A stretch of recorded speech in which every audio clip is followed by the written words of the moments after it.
The mics are hot, and so's the gossip. Let's get into it in 3.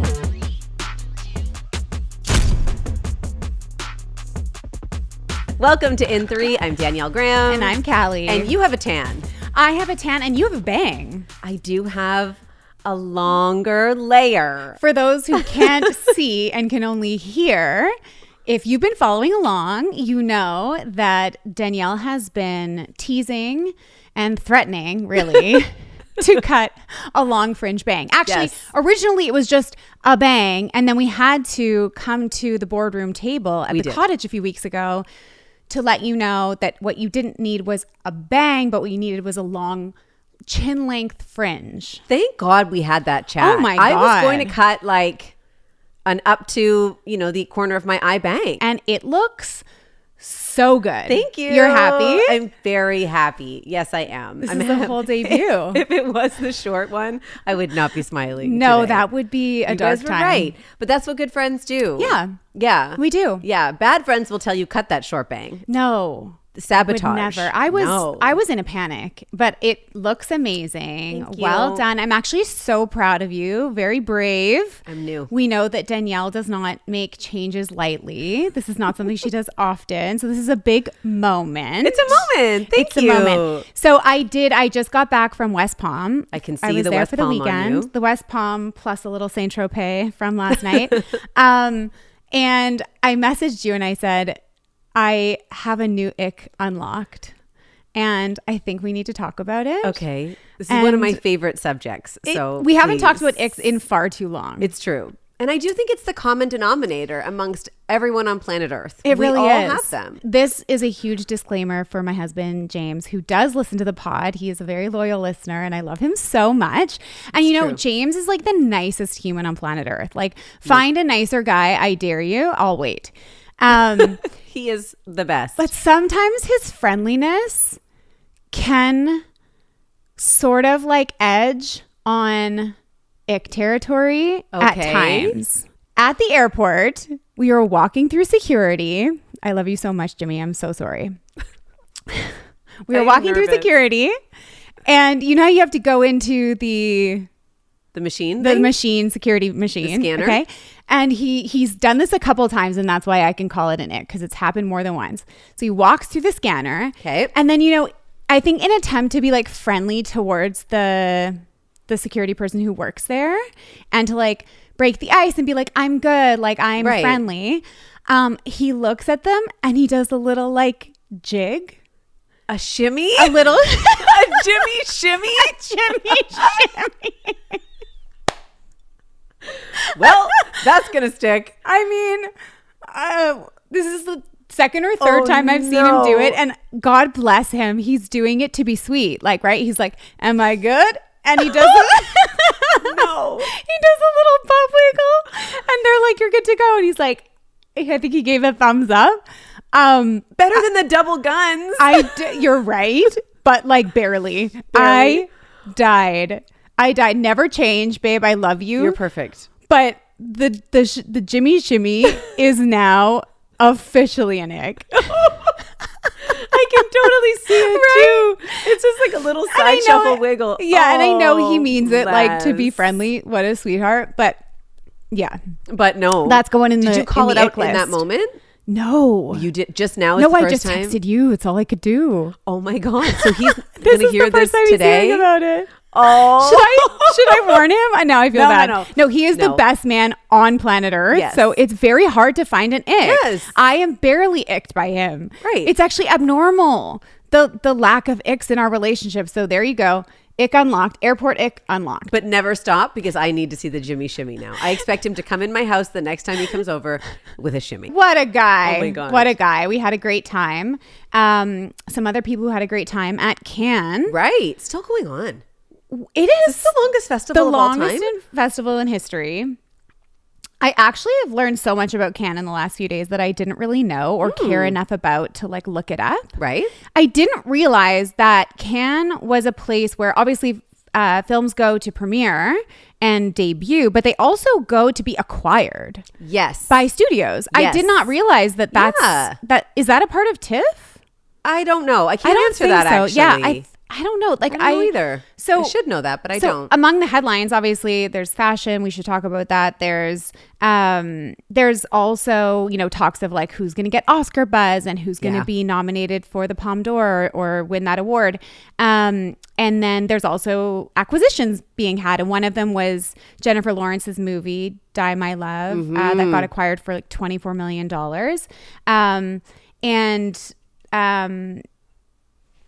So that's just like a really interesting layer here. It was a huge year for star power at Cannes. Yeah. Sometimes it's a bit of a sleeper and you see a couple of people pop up and it might make a couple of headlines. Cannes really been front and center, at least on my feed this year. Angelina Jolie was there, Natalie Portman, Jennifer Lawrence, like you said, Emma Stone, and that Bumblebee. Bumblebee. Which was amazing. Halle Berry, like major megawatt Totally. stars. Nicole Kidman, exactly. Pedro 100%. Pascal. Alexander Skarsgård, which, by the way, if I could just say my favorite moment of Cannes so far is Alexander Skarsgård kissing Pedro Pascal. Oh my God. It was so beautiful. I love it. These two men in a moment of joy and celebration embraced in a way that we don't often see men do. Yes. Not often enough, in my opinion. It was just so real and beautiful, and I flippin' loved it. And you're right. Just, right? Yes. They're gorgeous. It was beautiful. So refreshing. Like Yes. no toxic masculinity insight. Pedro Pascal, obviously the internet's boyfriend, doing all the best boyfriend things. Not an ick insight with Pedro. Everyone's talking about the tank top. Yeah. Obviously, people are freaking out that we could see his arms and a little side boob. He looks amazing. I, as you know, love me some Pedro. We do know this. But speaking of Cannes and Alex Skarsgård, the boots. The boots seen around the world. Those thigh-high pleather boots, actually, that Pedro wore first. Yes, he a couple did. of months ago. Yeah.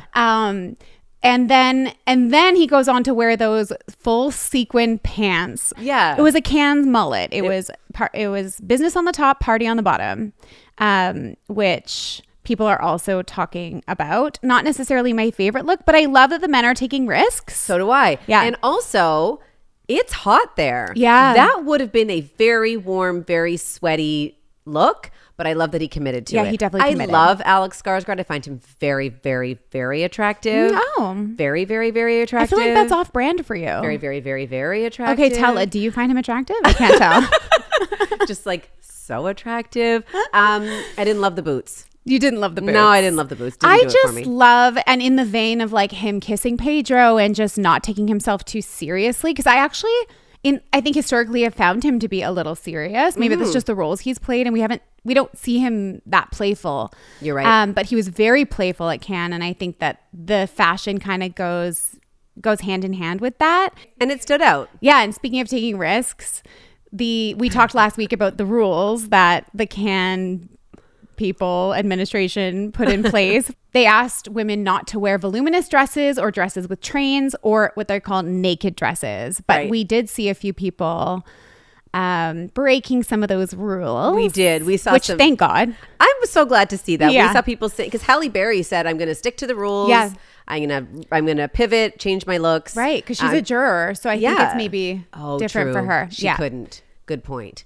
Other people were like, I don't care. I'm wearing the dress I brought, the things I want, the moments I plan to have on these steps. Huge As they dresses, should. huge trains. There was also an actress, I don't know her name, forgive me, who had like a big dress headpiece thing that came like from her shoulders. Oh, maybe about a foot yes. and a half off of her head. I was like, nobody behind you can see anything. No, literally. And she didn't care. No, she didn't care, nor should she. This is Rihanna your was a little moment. bit naked too.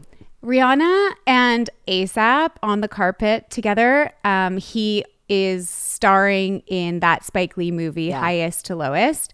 They're I think that's the first time we've seen them on the carpet together like that, so loved up. Yeah. Like we've seen them separately, like at the Met, they've never walked together. I can't remember a time that we've seen them like this. It was very intimate. I loved it. Yeah, I did too. And they look so hot. They look so hot. good. It's absolutely absurd. Another couple that were on the carpet that we don't get to see a lot is Scarlett and Colin Jost, Scarlett Johansson and her husband Colin. I feel like obviously we know that they're married, but they don't often debut or premiere together. Like they don't walk together. So I was kind of interested to see that. We saw them kind of like kiss on the carpet and kind of be really lovey-dovey, which I feel like is, it's sweet for her. It's a little bit softer than we normally see her, which I love.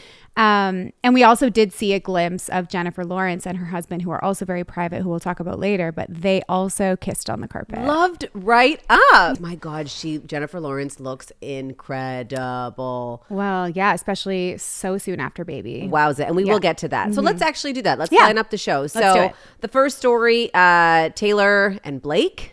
Yes. So much has happened since last week, and I'm sure so much more will happen in the coming weeks and months. Yes. But we've got lots to share there. And then we're going to get into Hailey Bieber, Vogue cover star. That's right. Yes, she is. She sure is. She sure is. Don't forget it. And an article that's pretty revealing. She shared lots there. Yeah. Lots of personal stuff. Absolutely. And then we're going to talk about Lauren Sanchez and the Bachelorette that took over Paris. Yes. With a bunch of randos, in my opinion. Film Festival. And on the other side of the country, Lauren Sanchez and her gaggle of gals. What a random, weird group of people. What a random smorgasbord.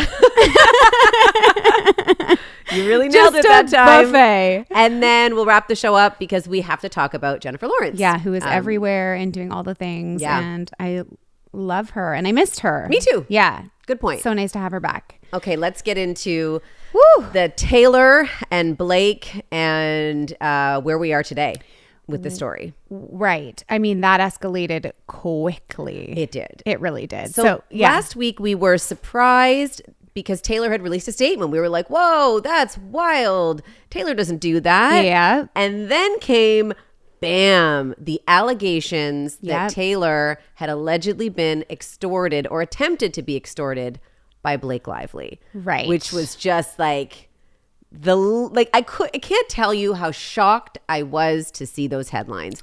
Like, of all the things that could happen out of this story and this trial, this was not the thing. Justin Baldoni's lawyer, who we know is the biggest troll, Brian Friedman, he submitted a sworn statement, an affidavit, and he swore at risk of perjury that someone inside Taylor's camp called him and told him that Blake's people contacted Taylor's people at one point and basically threatened that if she didn't release a statement in support of Blake, that Blake would release 10 years of personal text messages between them. Yeah. Which, like, if this is true, is literally the craziest shit I have ever heard in my life. Yeah. This has become a Taylor versus Blake as opposed to Blake versus Justin. Complete shift. A complete shift in narrative. And I feel like that is Brian Friedman's strategy here. Yeah. Which is to be like, you could be lukewarm on Justin Baldoni and kind of like not really care to be on his side. Right. But nobody is unclear where they stand when it comes to Blake versus Taylor. You cannot comfort. I can barely even say that I don't like her fashion without being trolled for months. It is amazing. Now imagine Blake's team right now. That is not a fandom you want to go against. And literally the whole world is a part of her fandom. Of course. And they're not casual fans. No. These are passionate. Just take a look at our TikTok. These are very passionate fans. Very strong opinions. Very strong. So Brian Friedman submits this to the court and Blake's team motions to have it dismissed, saying it was just an attempt to garner media attention and drag a big name celebrity into this even further. And it was struck. Yes. But that doesn't matter at this point because the damage is done. It's out there. Yeah. It was all over. The headlines were everywhere. He did say that the source that gave him this information from inside Taylor's camp. Will at this point, he's not going to reveal who it is. But if the court says, we need you to tell us who told you that this happened, that this alleged incident of possible extortion happened, he said he will. Right. So he's got a name and he's willing to release it if the courts say he has to. And I hope that they do ask, because my question is, I mean, this could be like, you know, his wife, and he'd be like, say this to me. Because it's very cagey. It's very similar to like the vein of like if you were reading People magazine and it says a source says X. Right. They can say that because a source said that. What source? From where? From who? Like saying it's someone close to Taylor is vague enough that it could be, his dog said it. So I, like to be the devil's advocate. This is so far beyond my realm of what could possibly have happened. I cannot believe that this is true. I know that Blake has made some questionable decisions. She has some questionable people on her team giving questionable advice. You cannot convince me. I mean, it would take so much to convince me that Blake threatened her and threatened to release 10 years of personal text messages to the godmother of her children, and also dumb enough to go against arguably one of the most powerful people in the world. 100%. I just can't believe it. Is it possible, though, that this was a game between the lawyers? Is it possible that it isn't something Blake authorized, but the lawyers were playing lawyer games, which we know they do. Yeah. I know from personal experience, For sure. they do these kinds of things. And there's lots of chatter that happens and lots of things that take place and lots of threats that happen between the two sides. Right. Maybe she didn't know. Which Maybe she didn't know. They did her dirty because So dirty. I don't think that Blake can come back from this rumor. No. Even if it's unsubstantiated, I just feel like this is taking it way too far. Oh, it's gone to a whole other stratosphere. And the releasing of, or the threat of those 10 years of text messages, the underlying theme was they were really personal details about Taylor Swift's relationships at the time. So past relationships over the last 10 years. Right. Let's look at Joe Alwyn and whoever else is in that mix. And Travis Kelce, and apparently concerns about Travis Kelce. That's what some of the reports are saying. It was Taylor sharing some maybe not red flags, but some question marks she had about her partner. Well, I mean, think about what we text each other, what people text to their best friends. Like it's no holds bar. It's every stream of consciousness that like it's the icks at the airport. Like I'm texting you before I've even really processed it. I have been known to send 3 knife emojis about my husband, meaning it happens. Yeah, it happens. I love you.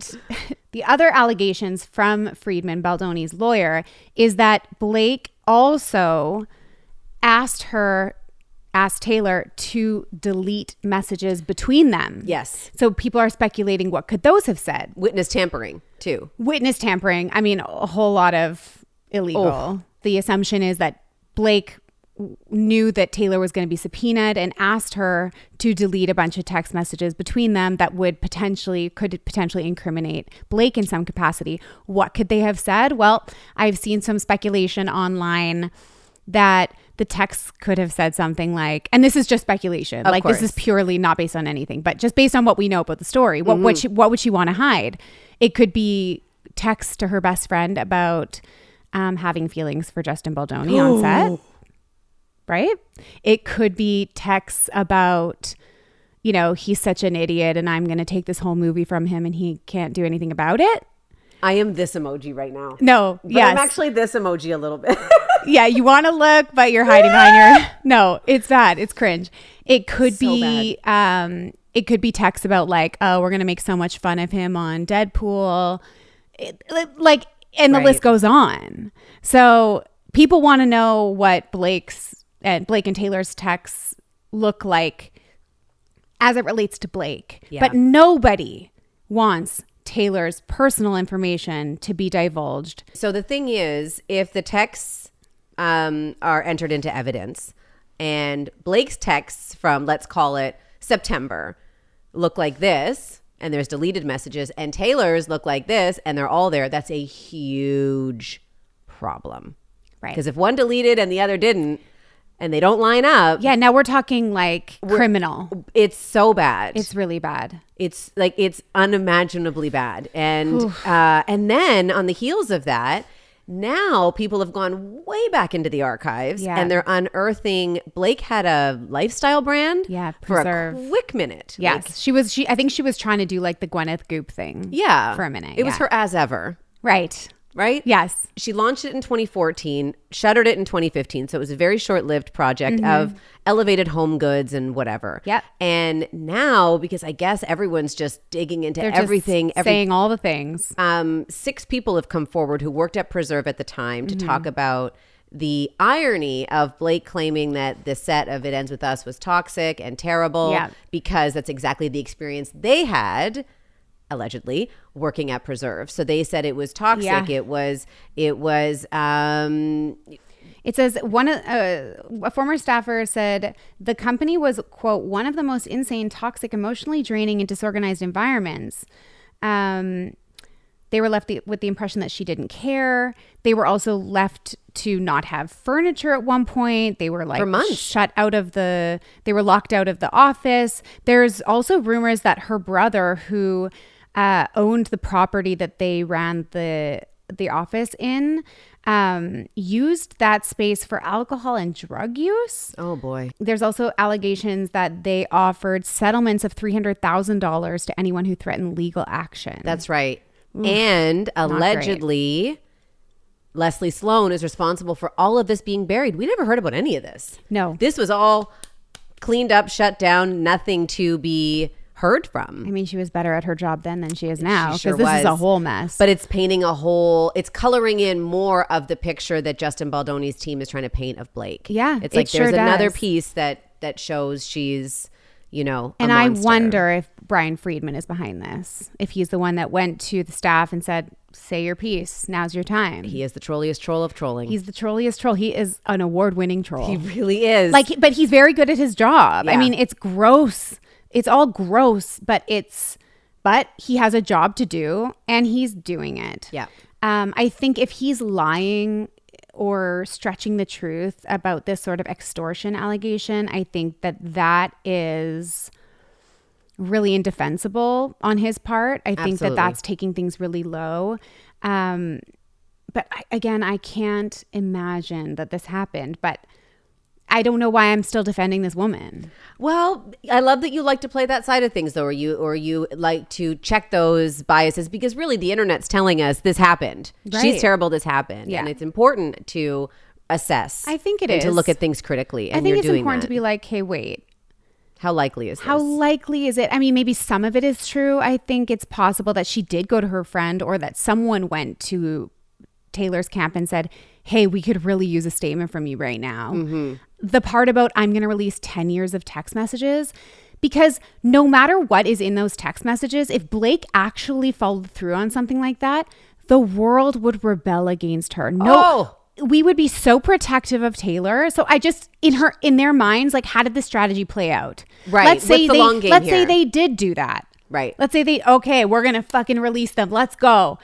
Now what? Now you look like an absolute bully. No, you're done working. Terrible. You go into witness protection at this Like, point. actually. You're done. I said the only place that Blake will find peace is Mars. She should buddy up with Lauren Sanchez and get the next trip up in the Blue Origin, because she cannot survive on Earth. They tested it for you. Bye. You should go up there. Go up and higher. Honestly. Up and higher. Way to go. Listen, she's looking for new friends. She sure is. And Lauren Sanchez is collecting random celebrities. I wish that Blake would just... I know. Stop talking. Stop talking and stop everything. Stop talking, stop typing. Yeah. Stop going out. And it's getting worse. Just when you think it couldn't get worse, it got worse. Hailey Bieber on the cover of Vogue. I mean, gorgeous. The spread. Gorgeous, perfect, amazing. Perfect, amazing, gorgeous. Yeah. Like, how does somebody look like that? I don't know. No, it's crazy. But beyond that, I think inside and in the article and the interview she gave was very revealing. We never really hear much from her. Yeah, I was going to say, I feel like this is really us getting to know Hailey for Hailey. Hailey outside of Justin. Yep. Hailey outside of the Kardashians. Yep. Hailey just being Hailey. That's right. And it was a joy to read that article about her. It really was. And I think the big takeaway that I noticed, and then it was really articulated well in this article, she was the accessory to Justin. Yes. He was the pop star and the heartthrob and the global phenomenon. She's like kind of in the background. And that's really switched in the last few years. Obviously, the success of Road, She's really carved out a massively successful business. Yes. And her own brand and her own identity and she's and her fashion and everything else that she's become known for. She's now at the forefront and he's the guy kind of trailing in the back. And she's also the breadwinner because we've also seen this week a lot of news about Justin's financial problems. We know he sold his catalog a few years ago for $200 million. What we didn't know is he did that because he was financially in trouble. Yeah. And there's a lot of speculation that he owes a lot of money to Scooter, like by the tune of like almost $10 million. And we know that also Hailey, as you said, Rhode is doing amazing. It just got picked up at Sephora, which is a huge deal. So I no longer have to order my Rhode from the website. I can now just walk over to Sephora, which we know I do every single day. So joy, joy, joy. And also they're saying, the rumor is that Rhode is kind of being shopped around to be sold for $1 billion. $1 billion. Like, excuse me. So she is a full-on mogul. We love seeing a woman coming into her own. Mogul energy. We love it. She got married at 21, which I totally forgot. She is so young. But a baby. A baby. She's 28. She talked a lot about motherhood, about pregnancy, postpartum. So we learned in that this was a surprise pregnancy. Right. And that she said she really took care of herself, which is no surprise. That's kind of part of her whole thing is wellness and taking care of herself. She said during pregnancy, I was on that shit. Yeah. Took care of everything. Yeah. Went in with a birth plan and like many people did not go according out the window. to so it was a difficult labor and quite a few complications afterwards. Actually sounds like it was almost like a near-death experience. Yes, like I think she was hemorrhaging, so it was very scary and very traumatic. And as somebody, I experienced a traumatic birth with my second daughter, and I always appreciate when people are real about it. You know, she didn't have to share any of this. Yeah. But you know, when we talk about celebrities being relatable, especially now, and how important it is, she just earned. I've always adored her, but now she's even earned more of that. Yeah, I think, you're right. By sharing this really vulnerable time in her life, she talked about postpartum and her body, which was also such a revealing part of the article, and how, you know, this idea of bouncing back, we don't go back. We can't go back. We're forever changed. She said, I loved that quote. And she talked about how she had to talk to herself out of the unkind things she was saying to herself, which we all do. She was even saying that she was like really punishing herself by going online and reading nasty comments about herself to confirm the way she felt about herself. Right, which is like, oh my God, I can't imagine. Like if I was in that state where I was having a low moment and I also was getting trolled daily, death threats, and told I was an ugly pig and that I don't, you know, deserve to be in my relationship, like that is a dark place. Dark place. And then also saying, you know, she had this new baby Jack Blues, and the internet saying their marriage is in trouble, they're heading for divorce, and what an awful place that was to be as well. Because listen, postpartum is no joke. And from what I understand, I've never gone through it, but what I understand is the first year on any marriage is tricky. Oh. So then to be going through a tricky time, you know, what is a tricky time for most common people, and then for it to be amplified by all of these comments and all of these rumors. And really, the internet this year has been so unkind to Hailey, right? We had that 7-part series where there was, you know, allegations online about her basically, you know, being a stalker of Justin and a fan, and really inserting herself into his life to the point where he really had no choice, but like, okay. And that she copies Selena. She's obsessed with Selena, like all this stuff. Like that would have been so hard to go through that, especially going through postpartum in tandem. It's that is not nice. It's not fair. No. And then also, let's call a spade here. Her husband isn't doing well either. Right. So that other layer on top of it 100% is just, it's a lot. What I got from this article in hearing her speak, because she did talk about the traumatic birth and the post-birth experience, but all that she relied on the knowledge of the doctors, and she trusted that everything was going to be okay. She seems like a person who doesn't panic, doesn't jump to the worst. Very calm, very emotionally stable, very measured, with a high level of emotional intelligence. That's what I took away. I'm like, at 28, there's no way I was this together. Yeah. And I was able to articulate myself in a way, and I was able to talk myself out of things. Like, I was none of those things. Right. I was like, wow, this is a really impressive young woman. Yeah, a bit of an old soul. A bit of an old soul who was just demonstrating a high degree of maturity and emotional intelligence. And she's really holding it down. She is. And then there's her husband. Justin pops up periodically in this article, right? It seems like the author of the article at least sent Justin an email, it sounds like, and asked him some questions. And Justin had the sweetest things to say about her in the article. But then... Yeah, he said that he's made a lot of dumb decisions, but she was the smartest. She was the smartest one, okay? So that's in the article. Yes. The cover gets released. We learn that Hailey's on the cover of Vogue this week. It's all exciting. Yep. And he posted to Instagram picture of his wife. As he often does. Yeah. Usually with a comment like fire emojis or whatever it is. Yeah.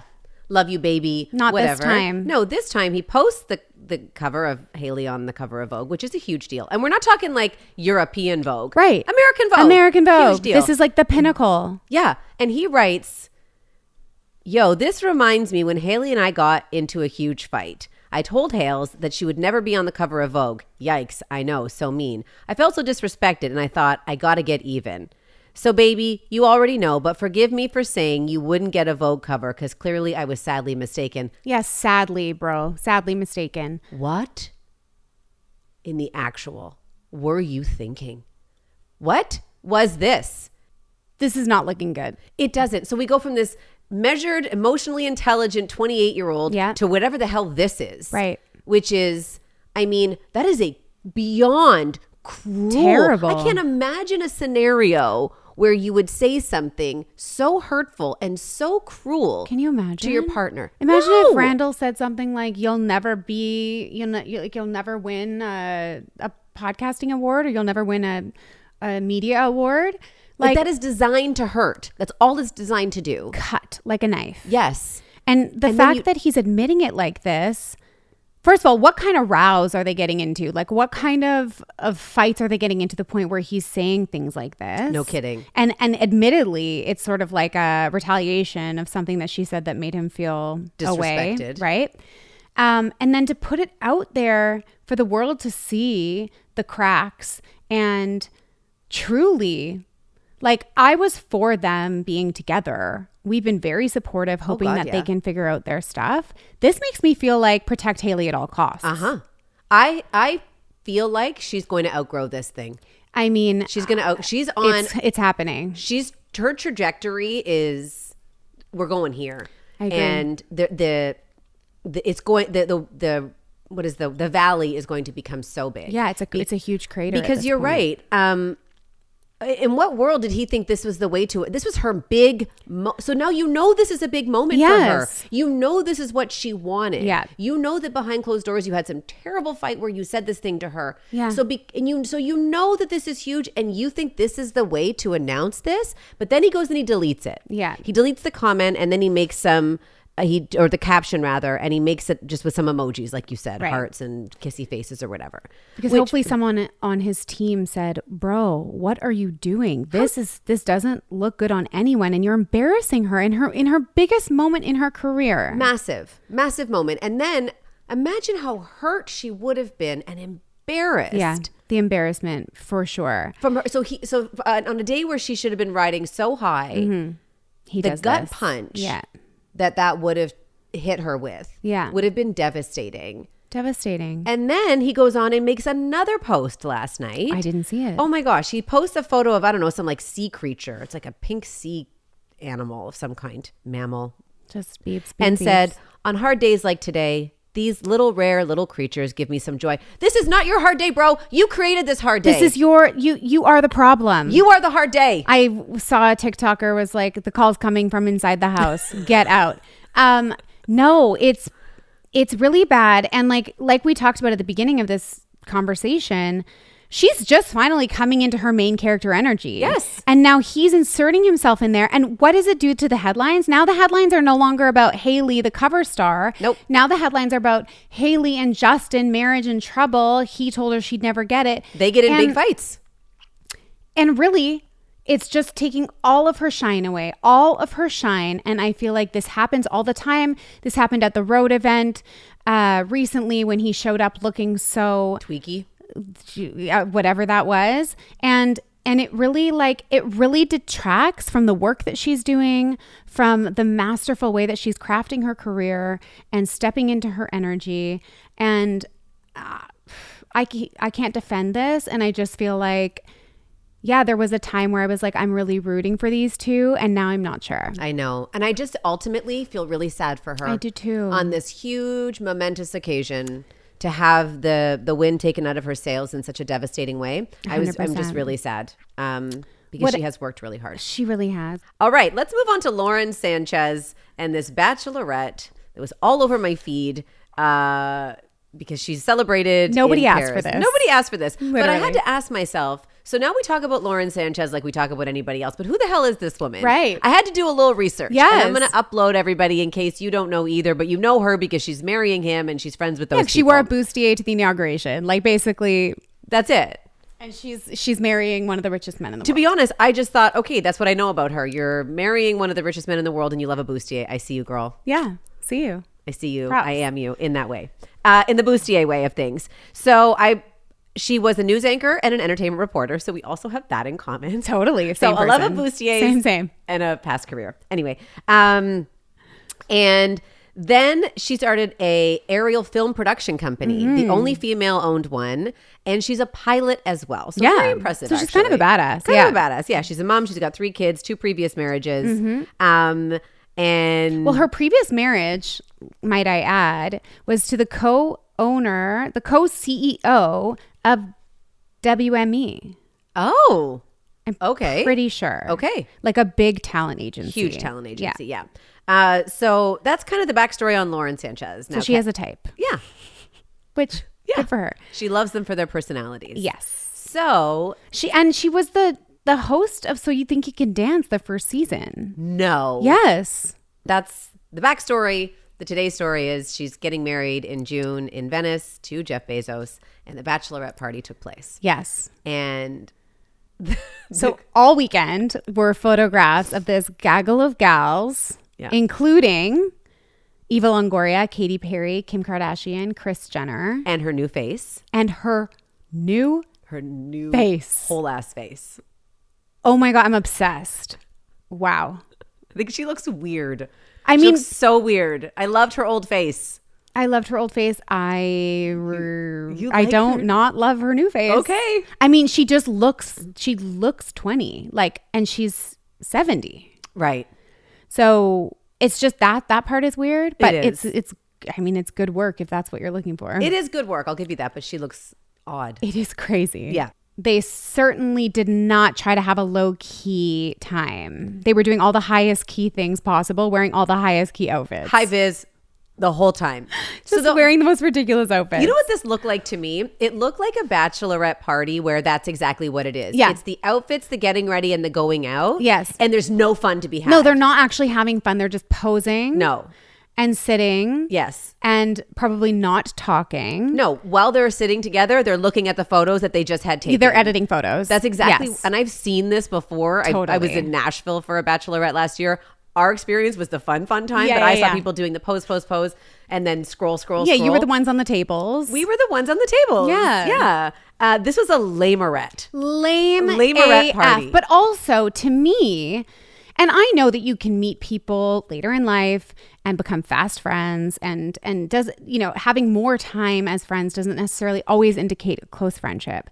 But a lot of these are very new friendships, very new relationships. Mm-hmm. And to me, what this read was actually people who aren't that good friends. Right. Because if you're really good friends, I just feel like the vibe is different than this. Course. Right.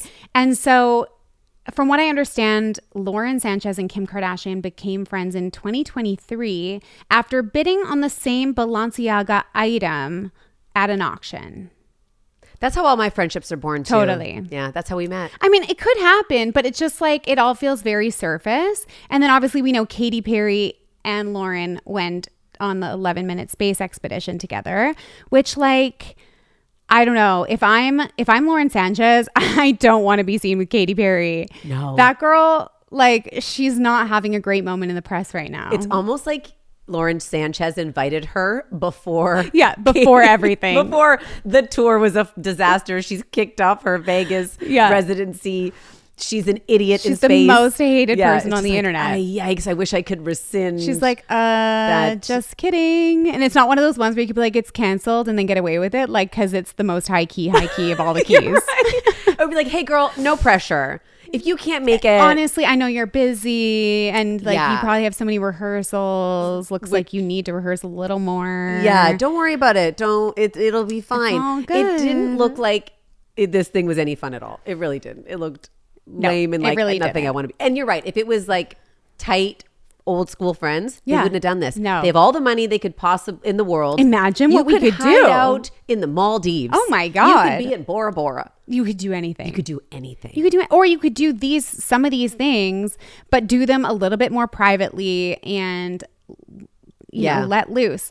Kim Kardashian seems to have a new stylist. Yeah, what was going on and it's not going well. No. I'm not loving whatever this is. What happened? I don't know. Like the outfits I saw, and we'll put them in the photo book just because I feel like people need to see it, for instance. Like weird sort of negligee style silk gowns with ball caps, with belts, with fur fringed dresses. Like I'm not really. No, I don't know what's happening. No, nobody did. Traditionally, I stand for a Kim K glam moment. This is not it, babe. This is not it. Not it. So now everyone's talking about the wedding, which is happening allegedly late in June. Apparently there was like a bidding war for the cities in Europe that wanted to have the wedding there. Did you know that? No. So the Venice mayor said that he's been vying to be the selection, right? And they won. There were rumors that the wedding was going to cost around $500 million, but that has since been debunked. That's egregious. Actually, he said. Jeff Bezos actually said, this is not credible. Unless you're buying each of your guests a house, you can't spend this much money. So it's not like we wouldn't. It's just like, it's actually impossible. You can't. But let me know if you figure out how. That really made me laugh. Like, it's just not possible. We try. Like, we spend a lot of money, but not this much. So funny. So in his last marriage, he did not have a prenup. And he ended up making one of the biggest payouts in history. He paid his ex-wife, who was his wife for like 20 years or something like that. Children, the whole so thing. So she deserves every single penny, but she got $38 billion, making her the 25th richest woman in the world.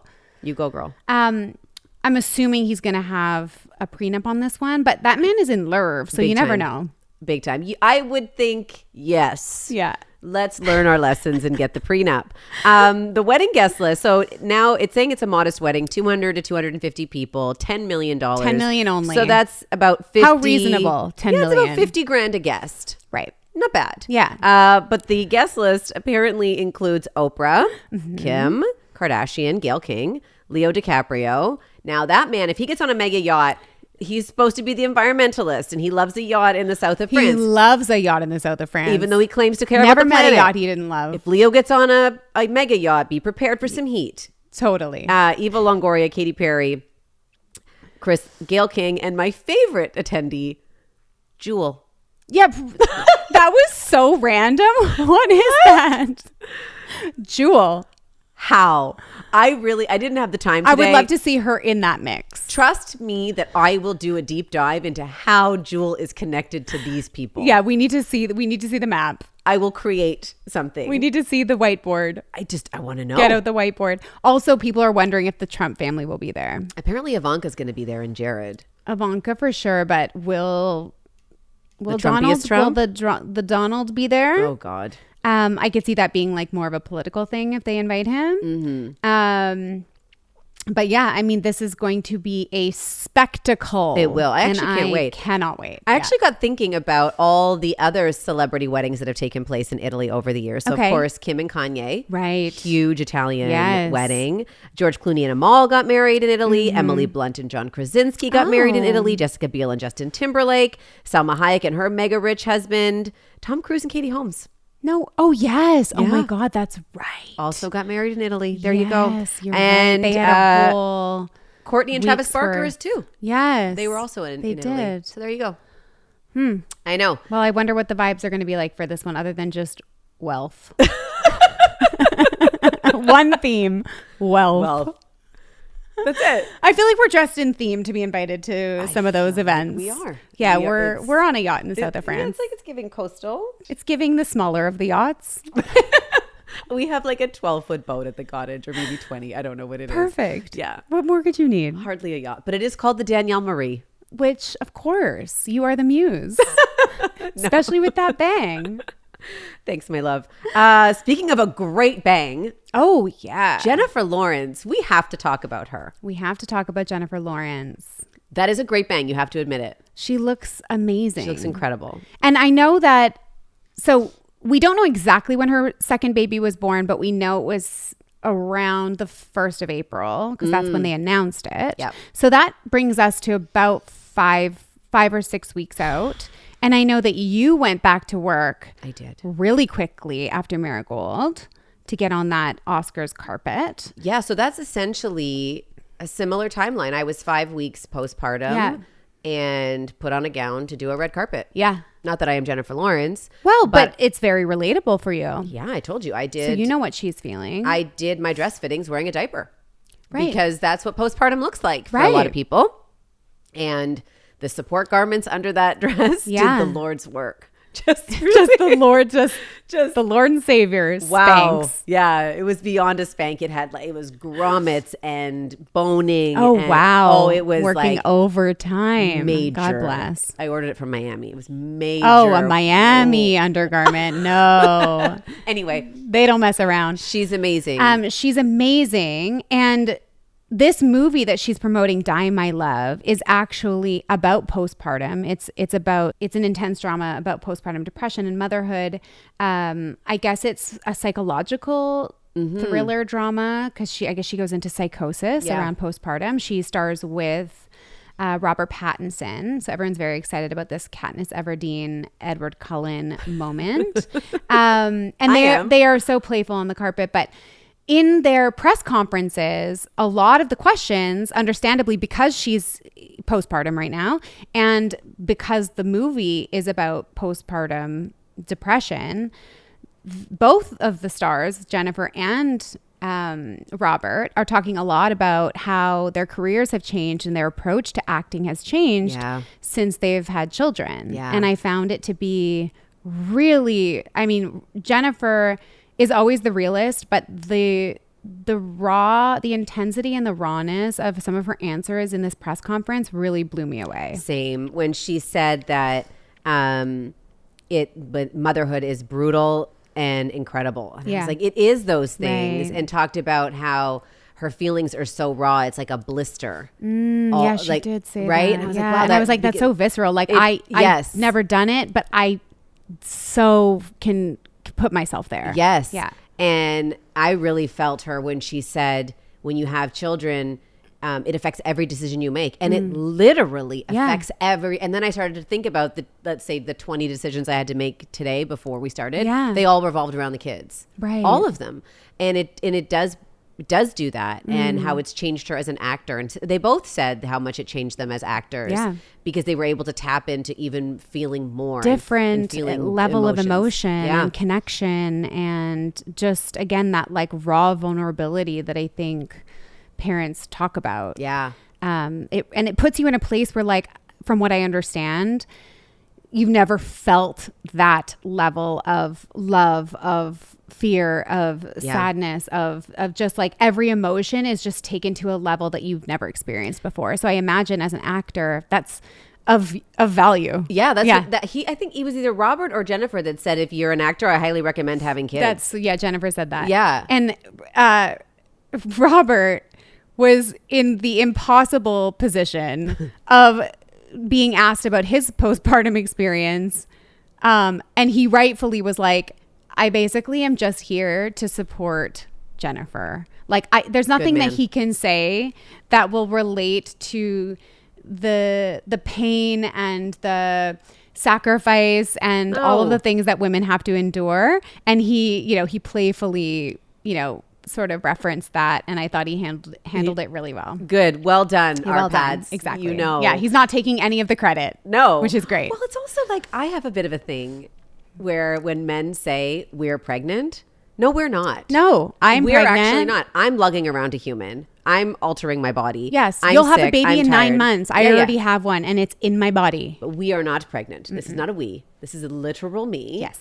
You contributed to the pregnancy. Sure. But you're not doing the work. Yeah, thanks for your contribution. Yeah, but literally I'm the one suffering through this. Correct. Because it is a lot of work and it's exhausting and it can be very, very difficult. She also talked about how lonely postpartum can be. And I know I experienced that as well. And she talked about postpartum anxiety and postpartum depression, which again goes back to kind of what Hailey shared. It's just really... I think really wonderful. And I'm glad we're in a place where people are sharing these experiences. For the longest time, nobody talked about any of this Which is stuff. so crazy. It is. Like I had postpartum anxiety, but I didn't really know what it was until my doctor kind of illuminated it for me, because it wasn't something that was like really widely talked about. And that was only 5 years ago. Right. And now you hear women like this sharing their stories. It just really does. I think if you're a person who read something like this, and then let's say you have a baby and you're like, I feel a little bit... this doesn't feel right. Yeah, you have something to connect it to. Exactly. Yeah. And that information can be really powerful for people, especially when, if you're experiencing anything like those things. So I love her for sharing that. I just love her, and I'm glad she's back. I am too. I love her for so many reasons, but one of them is that she's a huge Bravo fan. Yes, she is. And so I connect with her on that level. Is she our normie? Is she a normie? She's such a normie. She is a normie. Yeah, she's such a real one. Like, she's someone who would fit in on this couch. Anything that we're doing, she's welcome to come to. And I feel like she's like the ultimate bestie. And she has some really famous best friends, right? We've seen her with Adele, Emma Stone. She's also really good friends with Dakota Johnson. And they actually, did you know that Jennifer Lawrence dated Chris Martin? Yes. Yes. So, and Dakota's with him. Whoa. I know. Just put all that together quickly. Right. I totally forgot about that. But now I remember her list of exes is kind of fascinating. Her first famous ex was her co-star, Nicholas Hoult. Of course. Back in the day. Then she dated Chris Martin right after his split from Gwyneth. Like, there's a big age gap there. There's a pretty big age gap. Yeah. And then she dated, speaking of age gaps, her director of Mother, Darren Aronofsky. That's right. Who previously was married to Rachel Weisz. That's right. And that was a 22-year age gap. Now she's with her husband of 5 or 6 years, I guess. And they seem so normal and so happy. They don't put any of their stuff out there to the press. Like, we don't really know a lot about them. Where do they even live? I think they live in New York. They do. That's cool. That tracks. Yeah. And the most we'll see of them is just kind of bumming around going grocery shopping, which she says is her favorite thing to do with him. Oh, which is so normal and relatable. So I love grocery shopping. I do too. It's so fun. I love it when James comes with me and it's like our little moment. Yep. And yeah, it's one of my favorite normal activities. So we also have that in common. Pictured him shimmying in the grocery store. You can't unsee it. No, I can't. Like, he's at Farm Boy. Like, he would go up to the checkout and just do a little shimmy, just to disarm someone, which bless his soul. Again, bless his sweet best soul. man in the world. We've major Oscar buzz for this movie. Big time. Yeah. Which is great, because that means we'll see lots of her over the coming months. Exactly. And she's already been nominated for 4 Oscars. Yeah. Well, she really is an incredible actress. She is. She is. She's one of the greats. She is. Yes. We love that she's back. We love to have her back. Yeah. And keep sending us your hot takes. We didn't get to them today. Oh, yeah. But keep sending your hot takes for our Go Off segment. So send us those voice notes on DM and have a great week. Yeah. We'll see you next time. Love ya. Bye. Mwah.